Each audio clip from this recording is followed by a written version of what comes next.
Hello guys, welcome back to J K study online. Guys, मैं लाया हूँ आपके लिए एक इम्पॉर्टेंट सेशन। गाइस, कल हमने डिस्कस किए थे सारे क्वेश्चंस को आपको विद आंसर्स जो आपके पटवारी एग्ज़ाम में पूछे गए थे।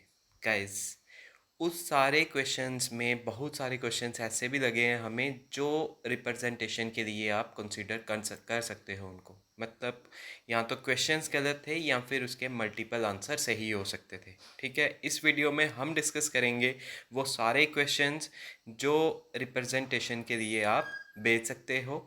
तो आइए गाइस, वीडियो को शुरू करते हैं। फर्स्ट क्वेश्चन जो मुझे लगता है कि ये रिप्रेजेंटेशन के लिए जाना चाहिए वो है question number 21। Guys, set B के अकॉर्डिंग रहेगा आपका जो भी क्वेश्चन रहेगा, ये देख लीजिएगा। ये सेट बी के अकॉर्डिंग 21st क्वेश्चन है कि which lake located in the Doda district of Jammu region is known for its religious significance and is surrounded by pine forest. मैं आपको बता दूं, इसका जो मैक्सिमम बच्चे मार्क करके आए हैं वो करके आए हैं ऑप्शन सी को, यानी मानसर लेक।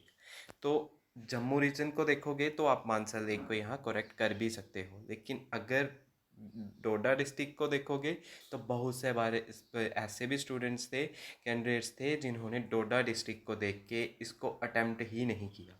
ठीक है, तो ये क्वेश्चंस में डाउट में जा सकता है क्योंकि सामने यहाँ लिखा हुआ है कि डोडा डिस्ट्रिक्ट ऑफ जम्मू रीजन। तो डोडा डिस्ट्रिक्ट में इनमें से कोई भी लेक जो है वो सिचुएटेड नहीं है, इसलिए इसको आप रिप्रेजेंटेशन के लिए भेज सकते हैं। सिंपली आप बता सकते हैं कि ये सोर्स भी इसका क्या रहेगा कि मानसर लेक जो है वो डोडा डिस्ट्रिक्ट में नहीं आती है। सिंपल, ठीक है। तो ये आपको ध्यान में रखना है। तो क्वेश्चन नंबर 21 रिप्रेजेंटेशन के लिए आप डाल सकते हो। इसके बाद नेक्स्ट क्वेश्चन इसी के साथ ही रखा हुआ था इन्होंने। Which ruler of Jammu and Kashmir sign the treaty of Amritsar in 1846 ceding Kashmir to Gulab Singh. तो गाइज सिंपली या तो क्वेश्चन ही गलत है ये एक तो देखा जाए, लेकिन इसका आंसर अगर होगा कोई तो वो हो सकता है ऑप्शन सी। ठीक है, गुलाब सिंह। इसका आंसर की में JKSSB ने मार्क किया है महाराजा रंजीत सिंह, लेकिन अगर हम देखेंगे तो महाराजा रंजीत सिंह तब तक नहीं थे। ठीक है, यानी उनकी डेथ हो चुकी थी तब। तो सिंपली हम इसका आंसर या तो सी होगा या तो ये क्वेश्चन डिस्कार्ड हो सकता है। ठीक है, ज़्यादातर चांसेस हैं कि इसका ऑप्शन सी होने के चांसेस रहेंगे, लेकिन ये क्वेश्चन थोड़ा सा डाउटफुल था। ये मैंने आपको जब पूरा पेपर डिस्कस किया था कल, उसमें भी बता दिया था। तो ये भी आप रिप्रेजेंटेशन के लिए डाल सकते हैं क्वेश्चन नंबर 21 और साथ में क्वेश्चन नंबर 22 को। ठीक है, इसके बाद चलते हैं हम अपने नेक्स्ट क्वेश्चन की ओर जो रिप्रेजेंटेशन के लिए जा सकता है। गाइस, नेक्स्ट क्वेश्चन जो था वो था क्वेश्चन नंबर 55 सेट बी के अकॉर्डिंग ही। इसमें था एक्टिव पैसिव वॉइस का क्वेश्चन। ठीक है, पूछा गया था कि please help the needy and poor people. इसका जहाँ तक हमें लगता है तो इसका आंसर होना चाहिए ऑप्शन सी, लेकिन आंसर की में इसका बी ऑप्शन मार्क किया गया है। ठीक है, लेकिन इसका ऑप्शन सी करेक्ट होना चाहिए। अगर आप इसके पूरे प्रॉपर रूल्स के अकॉर्डिंग देखोगे तो ऑप्शन सी इसका करेक्ट होना चाहिए, इसलिए इसको भी आप रिप्रेजेंटेशन के लिए भेज सकते हैं। क्वेश्चन नंबर 55 को एक्टिव पैसिव वॉइस का ये क्वेश्चन है। ठीक है, ये थर्ड क्वेश्चन था जिसको आप रिप्रेजेंटेशन के लिए भेज सकते हैं। नेक्स्ट मैं इसके बाद में आपको बताता हूँ।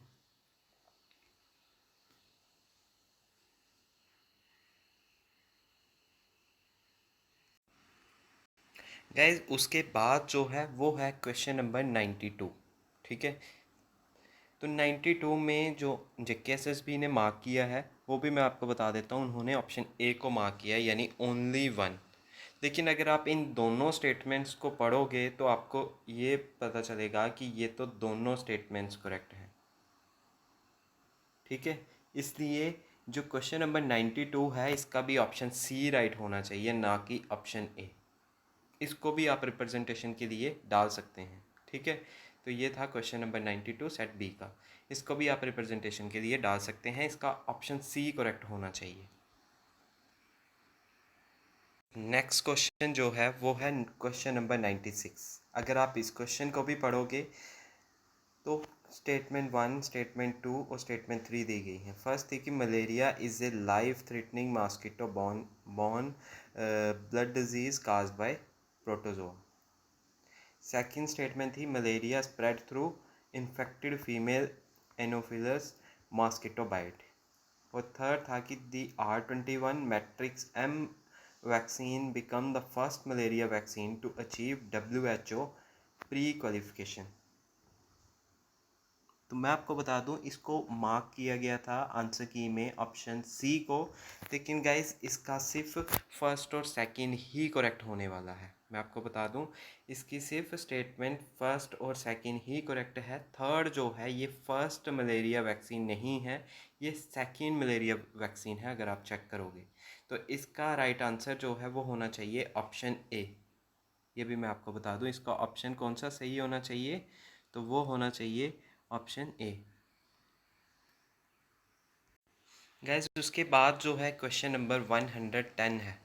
ये भी अगर आप इसको अच्छे से पढ़ोगे तो आपको पता चलेगा, जो इसमें से न्यूज़पेपर है हिंदुस्तान, ये कोई एक राइटर ने नहीं लिखा है, बहुत सारे इसके पब्लिशर हो, मतलब बहुत सारे राइटर्स ने इसको पब्लिश किया है, इसलिए ये क्वेश्चन डाउटफुल हो सकता है। ठीक है, अगर इन्होंने पता नहीं किसका कंसिडर करके इसका हिंदुस्तान का किया होगा, लेकिन ये डाउटफुल क्वेश्चन हो सकता है। आप इसको कंसिडर कर भी सकते हैं और नहीं भी, लेकिन ये डाउटफुल है क्वेश्चन। कौन सा? Question number 110। ठीक है, इसके बाद जो था वो था क्वेश्चन नंबर 115। 115 में था कि what are dunes in the context of geography. Geography के कॉन्टेक्स्ट में डून्स क्या हैं? तो मैं बता दूं आपको, ये आंसर की में मार्क किया गया है ऑप्शन सेकंड को, लेकिन guys fertile planes at the foot hills उनको हम डून्स नहीं कहते हैं। जैसे कि देहरादून हो गया, इवन उधमपुर भी डून्स के अंदर आता है, तो ये इनकरेक्ट है। ठीक है, तो करेक्ट होना चाहिए, ये डीप वैलीज होती हैं। तो ऑप्शन सी राइट होगा, ना कि बी। ठीक है, आंसर की में जो KSSB ने इसका सेकंड यानी बी ऑप्शन को राइट किया है, लेकिन इसका आंसर सी ऑप्शन होना चाहिए। तो ये भी आप कंसीडर कर सकते हैं रिप्रेजेंटेशन के लिए। नेक्स्ट मैं आपको बता देता हूँ, जो क्वेश्चन नंबर 116 है, ये भी क्वेश्चन जो है ये डिस्कार्ड हो सकता है। ठीक है, बहुत ज़्यादा चांसेस हैं कि ये भी डिस्कार्ड हो सकता है। इसमें क्या है, तो अगर आप इन सारी स्टेटमेंट्स को अच्छे से पढ़ोगे तो आपको पता चलेगा कि दी अबॉलिशन ऑफ इन्फेंटिसाइड, ठीक है, इन्फेंटिसाइड बाय लॉर्ड वेल्सी, ये स्टेटमेंट ही को इनकरेक्ट है। ठीक है, क्यों ये इनकरेक्ट है, तो मैं आपको बता देता हूँ। Abolition of infanticide by Lord William Bentinck ही था। सती और infanticide both are abolished by the William Bentinck, ये आपको ध्यान में रखना है। इसका जो आंसर लगाया गया था वो बी लगाया गया था। ठीक है, मैं आपको बता देता हूँ, लेकिन इसका डाउटफुल है क्योंकि ये इसका सी ऑप्शन जो है ये इनकरेक्ट है। ठीक है, ये भी मैं आपको बता देता हूँ, क्योंकि इसको हमने क्रोनोलॉजिकल ऑर्डर में लगाना था, इसलिए ऑप्शंस इनमें से कोई भी अगर हम लगाएंगे तो वो गलत ही फिट होगा। ठीक है, तो ये सारे क्वेश्चंस थे।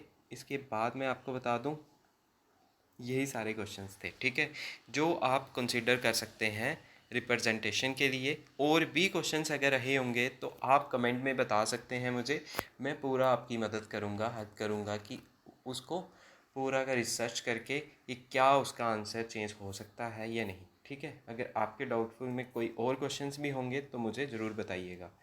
अगर आपने वीडियो को पूरा देख लिया है तो गाइस वीडियो को लाइक कर सकते हैं आप, अगर हमारे एफर्ट आपको हेल्पफुल लगता है तो गाइस इस वीडियो में इतना ही। जय हिंद।